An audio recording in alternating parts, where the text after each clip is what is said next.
Hey, Team Fearless. I want to go over quarter two of 2023's market update and trends in Airbnb and short term rentals, and the top three things that you need to do with this information to make sure you're staying ahead of the trends.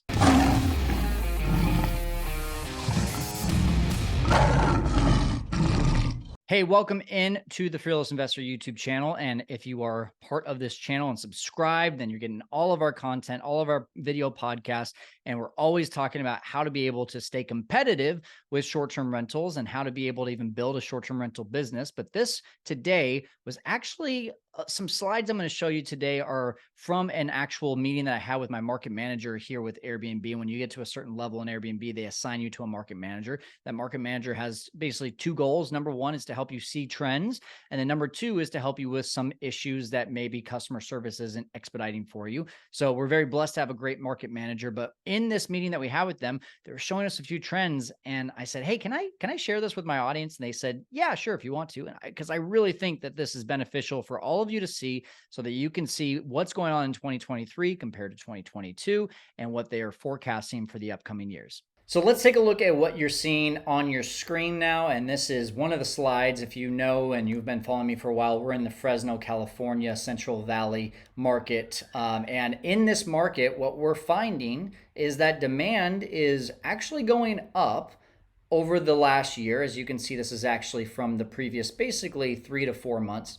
But look at supply. Supply, as you see from compared to year over year, way before 2022 of August and April was supply going up. You could see this trend in 2022 that was going up, it's going up, it's going up, and now it's kind of leveled out, but it's still higher than it was last year. So the whole summary that I have here is that demand is up a little bit, but man, the supply is up a lot. So this has directly impacted the way that we're getting bookings, the way that we are giving experiences to our guests, and the expectations that we used to have. We used to say, hey, we're expecting 90-95% occupancy at really legitimate rates, but now we're starting to see more of 80% occupancy or 85% occupancy. And here's the other rates or the other trends that we're seeing is that our lead time has really started to diminish and our length of stay has diminished. If you can see here, we've got essentially this broken down into a few different things. So the lead time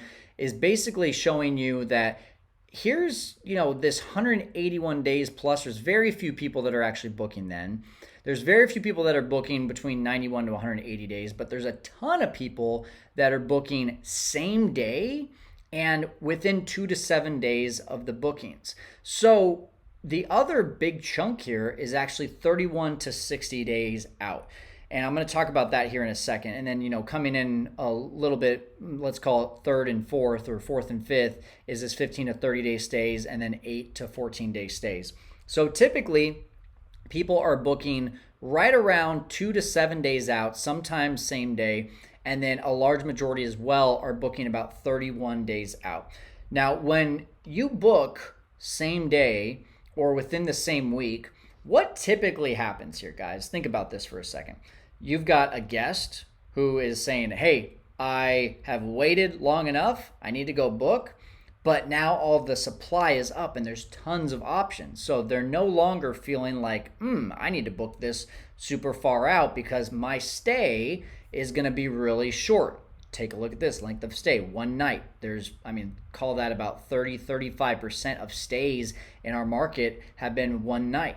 And then a large majority beyond that, if you see this, that's probably 55%. It was actually more than that. It's probably about 60 to 65% are going to be this 2 to 6 night booking. And then we have this little last sliver of 5% or more where it's basically 7 days or more. 7 to 27 days, about 3%, maybe 1 or 2% of 28 days or more.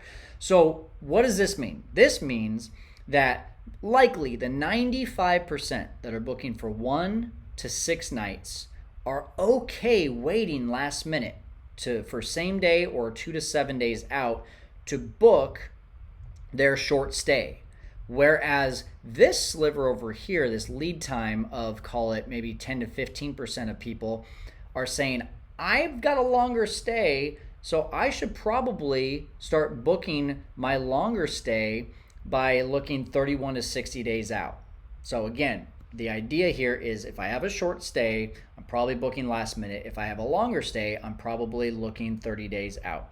People are booking later and for less nights is what I take from this, but also people are booking longer and they're booking longer out. They're saying, hey, today's July 1st. I need to make sure to start booking my trip for August 15th right now. I don't want the best opportunity to be gone. But what about the rest of the US? So this is the Q2 2023 financial results for the rest of the United States and really actually the rest of the world.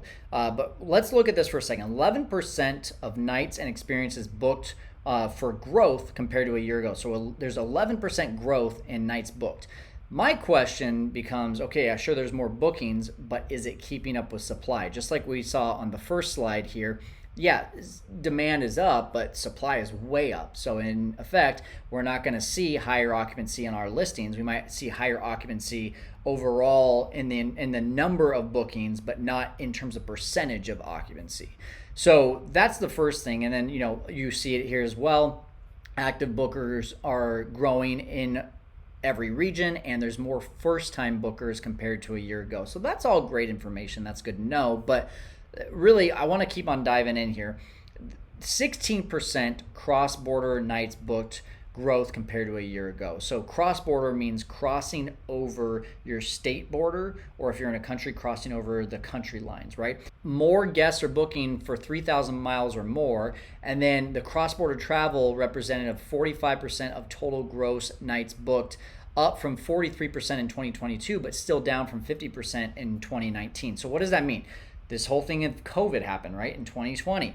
So people stopped going into cross borders. They started looking at in-city or in-state travel and doing these staycations. But it hasn't quite caught up to 2019, but it has caught up a lot more than it was last year. So that means that people are doing a lot more destination vacations again. They're saying, screw COVID, I'm getting out of my house, I'm getting out of the state, I'm going places. My wife and I are one of those. We're going to Hawaii this year, we're going to Europe, we already went to Cabo. Our confidence in travel is a lot more nowadays, and so that's the trends that we're seeing as well with people. And lastly, 45% of gross nights booked in Q2 of 2023 were from stays of at least 7 nights. So, and long-term stays, 28 days or more, accounted for 18% of gross nights booked. So despite us over here in Fresno seeing that there's 95% of people are booking short stays, more people are across the entire globe are saying, let's go and travel longer and in destination vacation areas. Why? Because working remote is allowing people to travel. Everyone and their mom figured out, I don't have to be confined to 4 walls when it comes to work. I don't have to show up to a workplace. I can do it from my computer. I can do it with Zoom. I can do it remotely. This has allowed a lot of people to be flexible in where they work. So what should you do with this information? That's the big question, right? Knowing all of this information, here's the top 3 things I would do. Number 1, add a work desk to all of your properties. I don't care where you are, you should have a work desk. Why? Because now I can go to Europe, I can go to Australia, I can go to even 3 states away with a ton of confidence, knowing that I'm able to work remotely because I can work from my computer, and I'm a lot more confident in the fact that COVID is no longer a thing. So if I find your property and it's on the beach and it's amazing, but it doesn't have that work desk, I'm gonna go to the next person that does. If I'm a traveling business person, that's what I'm gonna do. So a lot of business travelers are willing to pay a little bit extra if you have the work desk.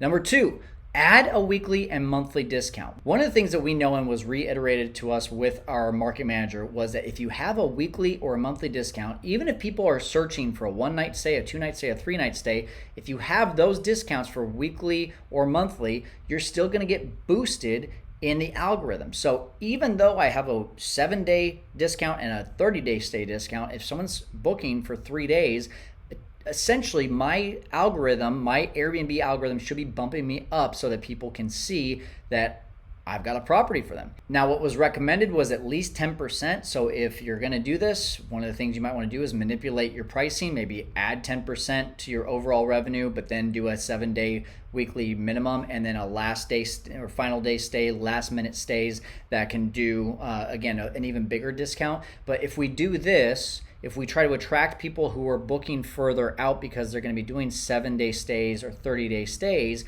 then we're going to have less of those last minute bookers who are trying to get those final last minute discounts where you're like, man, that property is only getting $100 and it should be getting 150, or that property is only getting $500 and it should be getting 1,000. That's the kind of bookings that we want to try to avoid. We can do that by encouraging people to book further out at weekly and monthly discounts.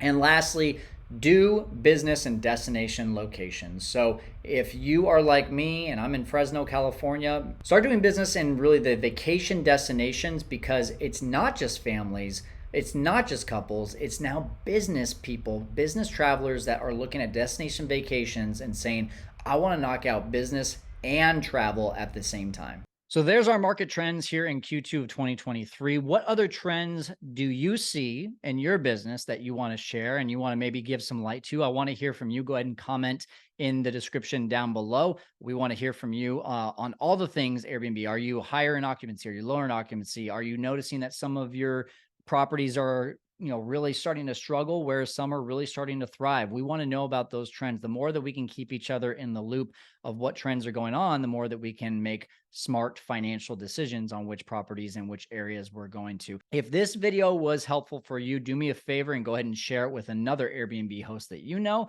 And as always, make sure to subscribe to all of our content. Check us out on Instagram at Fearless Kyle. Would love to see you there and see all the content that we're producing. That's going to do it here for the Fearless Investor YouTube channel, where we're helping you to conquer the world of short-term rentals.